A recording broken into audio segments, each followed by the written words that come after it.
ठीक है। चलिए तभी हम लोग बात करेंगे एटॉमिक स्ट्रक्चर के। कहाँ तो देखिएगा यहाँ तक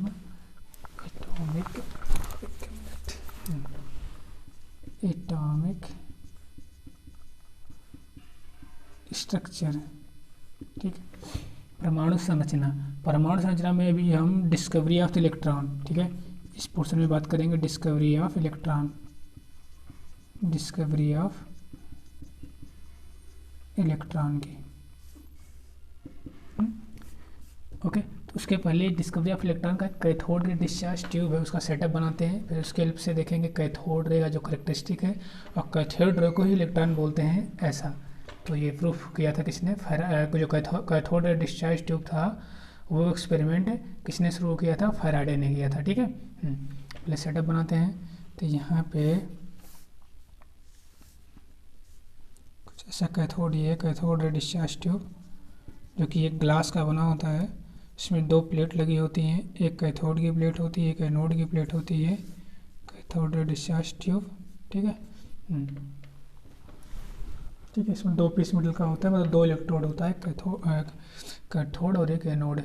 तो यहाँ पे एक इलेक्ट्रोड हो गया और ये हो गया वैक्यूम, ग्लास का बना हुआ है, यहाँ पे दो मेटल के इलेक्ट्रोड है, ये दोनों जो इलेक्ट्रोड हैं इसको एक हाई वोल्टेज बैटरी से जोड़ दिया गया, यहाँ पे एक हाई वोल्टेज बैटरी से जोड़ दिया गया। ये नेगेटिव चार्ज हो गया कैथोड रे, यहाँ पे पॉजिटिव चार्ज हो गया, ये हो गया एनोड रे, ठीक है। ये हो गया एनोड इलेक्ट्रोड, रे नहीं बोलेंगे अभी, एक कैथोड इलेक्ट्रोड हो गया, ठीक। और ये हो गया वैक्यूम पंप, ऐसा हुआ। अब क्या देखा गया, जब यहाँ पे वोल्टेज दिया गया, यहाँ पे हाई वोल्टेज का कोई सोर्स है, जब वोल्टेज दिया गया तो करंट किधर से किधर गई, करंट गई नेगेटिव से पॉजिटिव की तरफ, मतलब कैथोड से एनोड की तरफ करंट फ्लो हुई। तो इससे क्या पता चला, जो कैथोड डिस्चार्ज ट्यूब है उसके अंदर करंट किधर से किधर मूव हो रही है, कैथोड टू एनोड मूव हो रही है। ओके, कैथोड टू, अच्छा यहाँ पे हाई वोल्टेज एंड जो प्रेशर रखा गया लो प्रेशर भी है, एक सब जो एक्सपेरिमेंट हो रहा है कंडीशन है high voltage and low pressure भी एक्सपेरिमेंट हो रहा है। एक बार फिर से देख लेते हैं। कैथोड डिस्चार्ज ट्यूब पूरा सेटअप ग्लास का है, इसमें दो इलेक्ट्रोड है, एक कैथोड का एक एनोड का इलेक्ट्रोड है, ठीक है। अब इसमें जब हाई वोल्टेज पास किया गया, मतलब वोल्टेज दिया गया, तो करंट फ्लो है किधर से किधर, इधर से इधर, मतलब positive to negative to positive, means cathode to anode current pass हुई।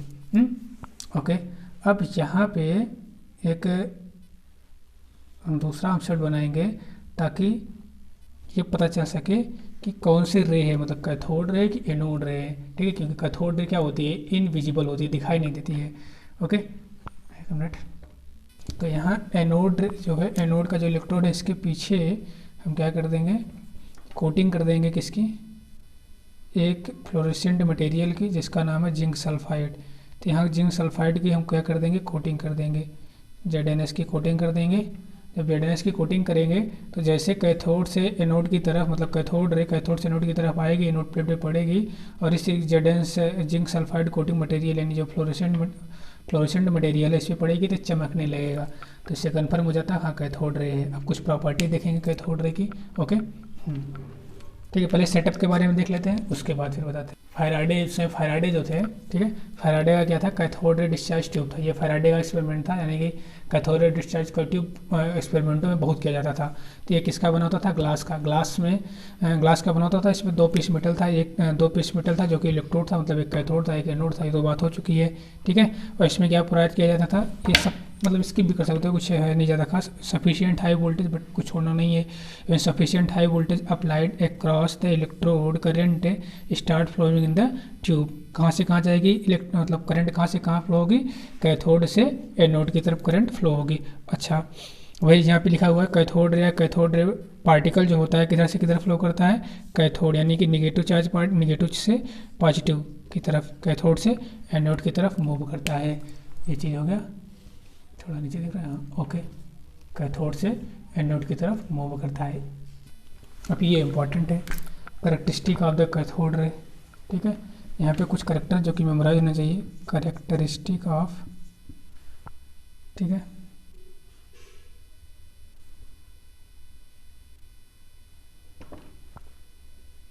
करेक्टरिस्टिक ऑफ कैथोड रे। तो कैथोड रे कैसा होता है, ये कुछ चीज़ें हैं, अभी यहाँ पे लिखते हैं कैथोड रे के बारे में, ठीक है। कैथोड रे मूव किधर से किधर करती है, कैथोड रे मूव करती है cathode electrode to anode electrode, cathode to anode move करती है, move from cathode to anode, या बोल सकते हैं move from negative to positive, negative to positive move करती है। ये चीज़ हो गया। सेकंड पॉइंट हम कैथोड रे कैरेक्टरिस्टिक में लिख सकते हैं, कैथोड रे जो होता है वो क्या होता है, कैथोड रे इनविजिबल होता है या नॉट विजिबल होता है। अब जब दिखाई नहीं देगा तो इसका बिहेवियर हम लोग कैसे देखेंगे, तो इसका बिहेवियर अगर हमको देखना है तो इसके बिहेवियर को ऑब्जर्व करने के लिए हम लोग किसकी हेल्प से इसके बिहेवियर को ऑब्जर्व कर सकते हैं, with the help of fluorescent यानी जेड डिसल्फाइड की स्क्रीन की हेल्प से, ठीक है, ओके। और जो जिंक टेलीविज़न पिक्चर होती है, टेलीविज़न पिक्चर जो मतलब टीवी की पिक्चर होती है, टेलीविज़न पिक्चर, उसमें जो ट्यूब होता है टेलीविज़न पिक्चर ट्यूब, वो भी कैथोड रे ट्यूब होता है, कैथोड रे ट्यूब होता है। टेलीविज़न पिक्चर ट्यूब में फ्लोरेसेंट टेलीविज़न की स्क्रीन पे फ्लोरेसेंट मटेरियल की कोटिंग की जाती है, ओके। तो ये भी चीज़ ध्यान देना है। अब कैथोड रे अगर अब्सेंस ऑफ इलेक्ट्रिक फील्ड या मैग्नेटिक फील्ड है, absence of electric field and magnetic field, अगर इलेक्ट्रिक फील्ड और मैग्नेटिक फील्ड अब्सेंट है तो कैथोड रे क्या करेगी, स्ट्रेट लाइन मूव करेगी, स्ट्रेट लाइन मूव करेगी। बट अगर प्रेजेंट है, क्या present electric field E and magnetic field B, अगर प्रेजेंट है तो कैथोड रे क्या हो जाएगी, cathode ray in the presence of electric field and मतलब magnetic field, cathode ray behaviour इसका सिमिलर टू किसके हो जाता है, नेगेटिव चार्ज के, cathode ray behaviour similar to negative charge particle. तो इसीलिए कैथोड रे को बोला जाता है क्या, इलेक्ट्रॉन। किस पार्टिकल की तरह इसका बिहेवियर है, इलेक्ट्रॉन पार्टिकल की तरह इसका बिहेवियर है। और लास्ट पॉइंट है कैथोड रे के बारे में, कैथोड रे होती है, कैथोड रे का करेक्टर नहीं मटेरियल इलेक्ट्रोड के, मतलब जो अभी जो फिगर था चला गया हो तो उसमें जो दो इलेक्ट्रोड थे कैथोड का एक एनोड का, वो किस मटेरियल का बना हुआ इस पर डिपेंड नहीं करती है, और जो वैक्यूम के अंदर जो गैस भरी होती है उस नेचर ऑफ गैस पर भी डिपेंड नहीं करती है। तो ये चीज़ थोड़ा सा ध्यान देना है, ओके। अब इसको मैं थोड़ा स्टेटमेंट में दिखा देता हूँ। देखो पहले क्या याद करना है, कैरेक्टरिस्टिक कैथोड रे में, कैथोड रे कैसा होता है, किधर से किधर मूव करता है, कैथोड टू एनोड की तरफ, मतलब नेगेटिव टू पॉजिटिव की तरफ मूव करता है कैथोड रे, ओके। उसके बाद कैथोड रे विजिबल होता है कि इनविजिबल, तो विजिबल नहीं होता, नॉट विजिबल। इसके बिहेवियर को अगर हमको क्या करना है, ऑब्जर्व करना है, तो किस मटेरियल की हेल्प से करेंगे, जिंक सल्फाइड की स्क्रीन को कोटिंग कर देंगे तो इसके बिहेवियर को हम ऑब्जर्व कर सकते हैं कैथोड रे का। कैथोड रे अगर electric field magnetic field absent है तो स्ट्रेट लाइन मूव करती है, स्ट्रेट लाइन मूव करेगी, और अगर electric field magnetic field present है तो कैथोड रे का जो बिहेवियर होता है वो नेगेटिव चार्ज पार्टिकल के सिमिलर होता है, ओके। तो ये चीज़ होगा कैथोड रे के बारे में। अब इसको थोड़ा स्टेटमेंट में देख लिया जाएगा, ओके। ये देखो स्टेटमेंट में हो गया है, अब इसको ज़रा सा ध्यान से देख लेते हैं। वही चीज़ें कुछ नहीं है। कैथोड रे कैसे चलती है, कैथोड रे किधर से किधर जाती है, फ्रॉम कैथोड टू एनोड, मतलब नेगेटिव टू पॉजिटिव जाती है, first statement. Second, cathode ray not visible होती है, और अगर इसका बिहेवियर हमको ऑब्जर्व करना है कैथोड रे का तो किसकी हेल्प से करेंगे, हेल्प ऑफ द फ्लोरेसेंट या फास्फोरेसेंट मटेरियल, जो कि क्या होता है, जिंक सल्फाइड ZnS होता है। इस पर जब कैथोड रे गिरेगी तो क्या करेगी, ग्लो करेगी। थर्ड पॉइंट कैथोड रे के बारे में बात करना है, जो टेलीविज़न पिक्चर होती है, टेलीविज़न पिक्चर ट्यूब, ये भी कैथोड रे ट्यूब होती है, और टेलीविज़न पिक्चर जो बनती है due to the fluorescent on the television screen पे फ्लोरेसेंट जब बनता है तो टेलीविज़न पिक्चर बनती है। तो ये चीज़ हो गया। और जो स्क्रीन होती है वो जिंक सल्फाइड की कोटिंग होती है। In the absence of electric field magnetic field अगर एब्सेंट है कैथोड रे स्ट्रेट लाइन मूव करेगी, और अगर प्रेजेंस है दोनों electric field magnetic field present है तो कैथोड रे का बिहेवियर किसके सिमिलर होगा, नेगेटिव चार्ज पार्टिकल के सिमिलर होगा। तो कैथोड रे कैथोड रे किससे मिली होती है, किस टाइप के पार्टिकल से, नेगेटिव चार्ज पार्टिकल से या इलेक्ट्रॉन से। जो कैथोड रे का करेक्टर होता है इंपॉर्टेंट है। Character of the cathode ray does not depend on the material of the electrode and nature of the gas. नहीं मटेरियल ऑफ इलेक्ट्रोड पर डिपेंड करता है कैथोड रे का करेक्टर, नहीं नेचर ऑफ गैस जो कि कैथोड रे ट्यूब में भरी हुई होती है उस पर भी डिपेंड नहीं करता है। तो कुछ कैथोड रे का करेक्टर हो गया। चलिए ठीक है, अब आते हैं जो जे थॉमसन ने E/M रेशियो निकाला था इलेक्ट्रॉन के लिए, उसको देखते हैं जरा। चलिए, charge by mass ratio of electron, ठीक है, charge to mass ratio of electron by J Thomson. तो इन्होंने कैसे ये चीज़ अब निकाला था ये जरा सा देखते हैं। ठीक, ओके। तो फर्स्ट ऑफ ऑल तो यही चीज़ है जो कैथोड रे का करेक्टर था। ओके। तो इसने कैसे ऑब्जर्व किया था थॉमसन ने, तो जे थॉमसन ने क्या किया था, थॉमसन ने वही कैथोड रे डिस्चार्ज ट्यूब का सेटअप लिया था। ठीक है, तो उसके हेल्प से मेजर किया था charge by mass ratio of electron का। किसके हेल्प से, मतलब चार्ज बाई मास रेशियो इन्हें फाइंड आउट किया था। किसके हेल्प से, with the help of cathode रे डिस्चार्ज ट्यूब या कैथोड रे ट्यूब भी बोलते हैं। ठीक है, कैथोड रे ट्यूब, इस पर क्या अप्लाई किया था इन्होंने, कैथोड रे ट्यूब में जो अप्लाई किया था, दो चीज़ अप्लाई किया था, एक तो इलेक्ट्रिक फील्ड E और दूसरा मैग्नेटिक फील्ड B। दो चीज़ अप्लाई किया था और जितना strong electric field magnetic field apply किया था उतना ज़्यादा डेविएशन हो रहा था। ठीक है, किसके, मैग्नीट्यूड ऑफ जो मीन्स इनका ये बस था कैथोड डिस्चार्ज में, जब इलेक्ट्रिक फील्ड, जितना strong electric field magnetic field रहेगा, जब जितने स्ट्रॉन्ग रहेंगे, ठीक है, उतना ज़्यादा डेविएशन होगा, या चार्ज जितना ज़्यादा, मतलब जो पार्टिकल होगा उस पर चार्ज जितना ज़्यादा रहेगा उस पार्टिकल का डेविएशन उतना ज़्यादा होगा। ठीक है, बट मास के इन्वर्सली होता है, अगर मास जितना ज़्यादा, ठीक है, डेविएशन उतना कम, मास जितना ज़्यादा डेविएशन उतना कम। मतलब अगर लाइटर मास है तो ग्रेटर डेविएशन होगा, और अगर बल्कि मास है तो क्या होगा, जो डिफ्लेक्शन होगा या डेविएशन होगा वो ग्रेटर ना होकर क्या हो जाएगा, लेसर डिफ्लेक्शन हो जाएगा पार्टिकल का। ये कुछ चीज़ें हैं, बट यहाँ से E/M का मान तो आया नहीं था। ये सब चीज़ें कुछ बस पता होनी चाहिए। अब E/M की वैल्यू रख के सीधा E/M का मान निकाल लेंगे, इसमें क्या करना है। तो इलेक्ट्रॉन का E कितना होता है और M कितना होता है। इलेक्ट्रॉन का E होता है माइनस में 1.6 1.6 × 10⁻19 कूलम अपान मास कितना होता है इलेक्ट्रॉन का 9.1 × 10⁻31 किलोग्राम। इसको आप अगर कट करोगे, ये माइनस लगा हुआ है, ये क्या बताता है, बस उस पर क्या चार्ज है, कैसा चार्ज, उसका नेचर बताता है। ठीक है, बस इसको आप सॉल्व करोगे तो E/M का मान निकल के आ जाएगा 1.758820 × 10⁻11 कूलम पर kg। ये E/M का वैल्यू निकल के आया था। ठीक, बस ये चीज़ आपको पता होना चाहिए, E/M की वैल्यू पता होनी चाहिए इलेक्ट्रॉन के लिए। ठीक, अब एक था R.A. मिलिकन साइंटिस्ट, ठीक है, वो भी ध्यान देना चाहिए, मिलिकन्स ऑयल ड्रॉप एक्सपेरिमेंट। ठीक है, या इसको बोलते हैं ऑयल ड्रॉप एक्सपेरिमेंट के नाम से फेमस है, ऑयल ड्रॉप एक्सपेरिमेंट। ये पूछ चुका है ऑयल ड्रॉप एक्सपेरिमेंट किसने दिया था, ऑयल ड्रॉप एक्सपेरिमेंट, इसके बारे में ज़रा बात करेंगे। तो ऑयल ड्रॉप एक्सपेरिमेंट ये given by R.A. Millikan's, oil drop experiment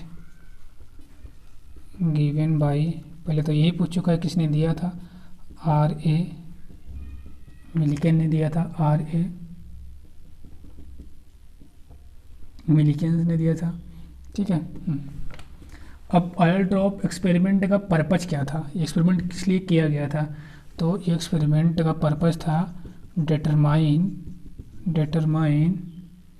the charge on electron, determine the charge on electron पे क्या आवेश है, इलेक्ट्रॉन पर कितना आवेश है, इसको डिटरमाइन करने के लिए क्या किया गया था, ऑयल ड्रॉप एक्सपेरिमेंट किया गया था। और ये किसने किया था, आर ए मिलिकेंस ने किया था। और इलेक्ट्रॉन पे चार्ज कितना निकला इस एक्सपेरिमेंट के द्वारा, तो चार्ज पे जो इलेक्ट्रॉन पर जो चार्ज आया वो आया माइनस में 1.6 × 10⁻19 कूलाम। और किस एक्सपेरिमेंट की हेल्प से आया, ऑयल ड्रॉप एक्सपेरिमेंट की हेल्प से आया। किसने किया था, आर ए मिलिकेंस ने किया था। तो ये चीज़ ध्यान देना है। And mass of electron determine by the, तो मास ऑफ इलेक्ट्रॉन जो है डिटरमाइन किया गया था, मास ऑफ इलेक्ट्रॉन यानी कि ME ये हुआ था डिटरमाइन बाय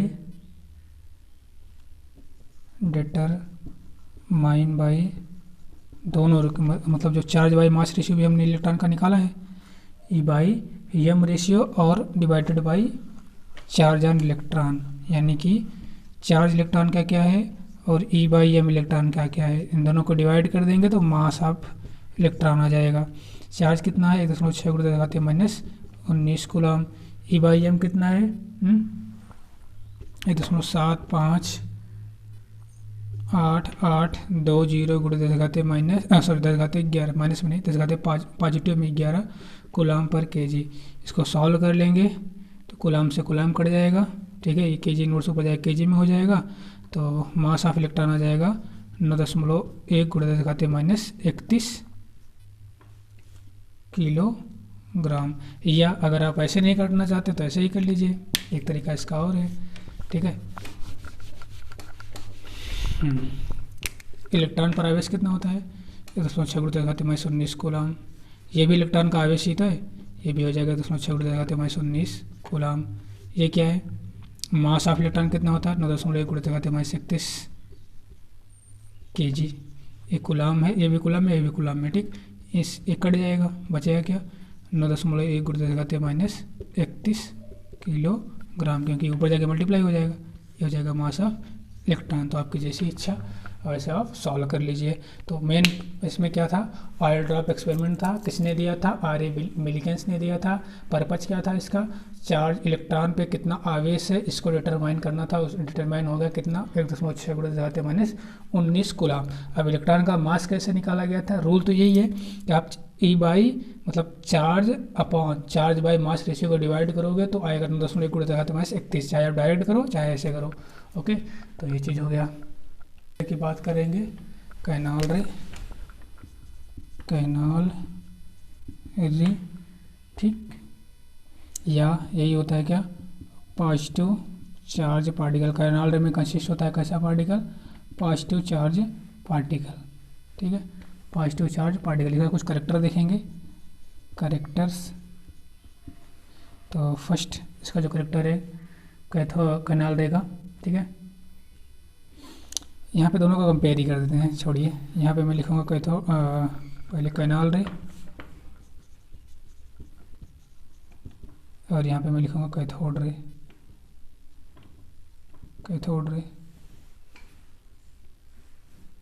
देखो कैथोड रे नेगेटिव चार्ज, इसमें कैसा होता है, कैनाल रे पॉजिटिव चार्ज होता है। Cathode ray consist of the negative charge particle, canal ray consist of the positive charge particle, ठीक है। एक चीज़ तो ये पहला अंतर, बेसिक अंतर तो यही हो गया, ठीक है। अब कैनाल रे जो होता है वो डिपेंड करता है, depend upon nature of gas. जो कैथोड रे ट्यूब में जो गैस भरी होती है उस गैस के नेचर पे डिपेंड करता है, ठीक है। Nature of gas in cathode ray tube, cathode ray tube, okay. और जबकि जो कैथोड रे था डज नॉट या do not depend upon nature of gas in cathode ray tube. Figure बनाना है, कैथोड रे ट्यूब वही होगा जो पहले फिगर बना हुआ है, कोई मतलब नहीं है।